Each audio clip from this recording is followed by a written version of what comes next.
Well, Jon, welcome back. Welcome to me, welcome to Plough Lane and welcome to our museum. How does it feel to be back here, first of all? Yeah, it's amazing. I was just speaking to you off camera and said I just bumped into Reevesy in the car park, so nice to see a familiar face straight away. But yeah, amazing to be back. Looking forward to watching the boys tonight. Two of your old clubs, obviously Wimbledon and Cardiff. How much are you looking forward to seeing the game, and will you have any split loyalties tonight? Oh, it's a tough one. Obviously, when at Cardiff, that's where I built my foundation to play football, and then coming to Wimbledon was probably some of the best memories for me playing. So it's going to be a real tough one. I think it depends who wins. Fair enough. That's a good way to put it. Obviously, when you first joined, you sort of come into a team that wanted to stay in the Football League. What was that sort of initial experience like under Neil Ardley? Yeah, it was also my first professional debut as well coming into that season. So it was definitely thrown in the deep end. I remember playing Exeter in our first game, and I think I did okay, but we lost, and it was the first, I think, 2 months was a bit of a slog, but we kind of got in the groove.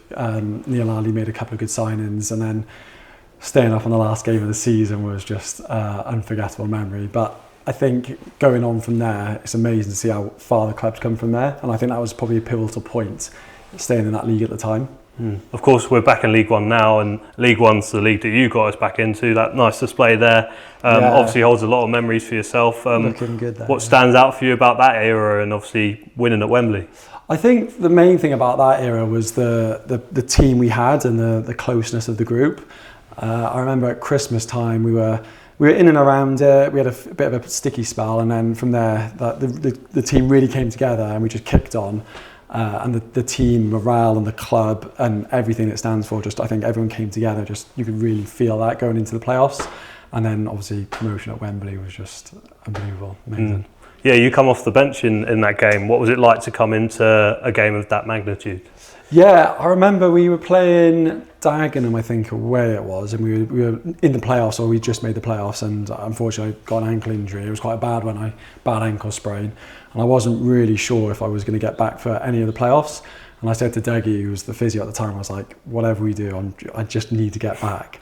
And going up to watch the boys in Accrington and the to and fro in those games, and then getting back for the final was just amazing. I wasn't sure if I was going to get on, and I hadn't played for a while, but it was the pressure you could tell from the stadium was just incredible. But I think it was 0-0 at the time, so the extra pressure of not trying to make a mistake or anything, let the boys down, but luckily we went on to win 2-0 and the rest is history. Yeah, definitely. Obviously you would have had some nice celebratory trips, shall we say, Vegas after that one, and then did you have much of a party after staying up as well? We actually went to Vegas for staying up. Oh, there you go too. And actually it was just as good a celebration, to be fair, the relief for staying up. So yeah, some really good times with the boys after that.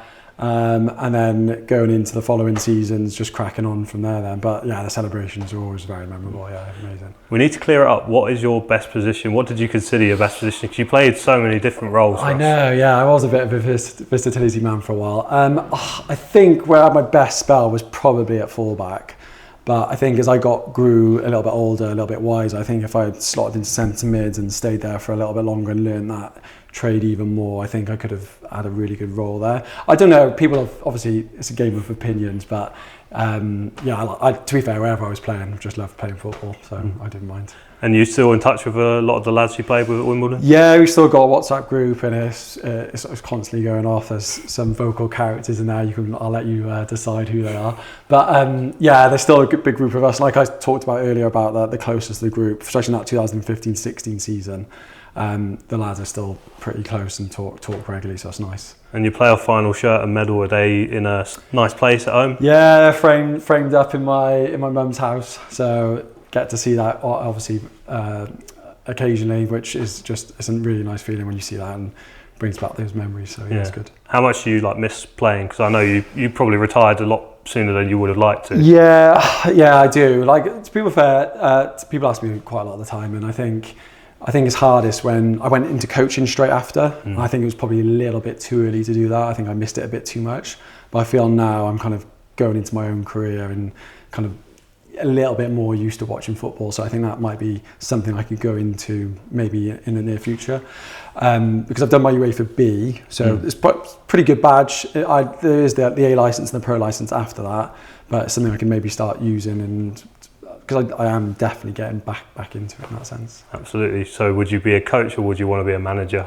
I think long term, I think a manager would be the main goal, but definitely I think you've got to learn your trades, coaching maybe the younger lads first, and then work your way up, build that experience. Yeah, no, definitely. And then do you feel like being a personal trainer kind of gives you an advantage in wanting to become a coach in football? Yeah, I think so. There's a lot of people skills in that, and I think that like will definitely transferable into coaching, and also like the preparation and kind of like working for yourself and like being very disciplined in that aspect. So I think there are some definitely transferable skills, and obviously playing the game for so long, I think I've hopefully got that bit of knowledge on the football side. So yeah, it could definitely work. And then just a nice way to finish off, what would you say Wimbledon sort of means to you in general as a club? Well, it gave me most of my football career, so I owe it a lot. And the fans, when I retired, were amazing. And my whole journey, when I came on loan and I was playing there more permanently, I've always had such amazing feedback from them. So in that respect, being a fan-based club, it's a special part of not just my career but my life. Yeah, so it's an amazing place to be. Fantastic. Well, we hope you enjoy your evening with us, and it's great to see you back, Meadesy. Thanks very much. Cheers.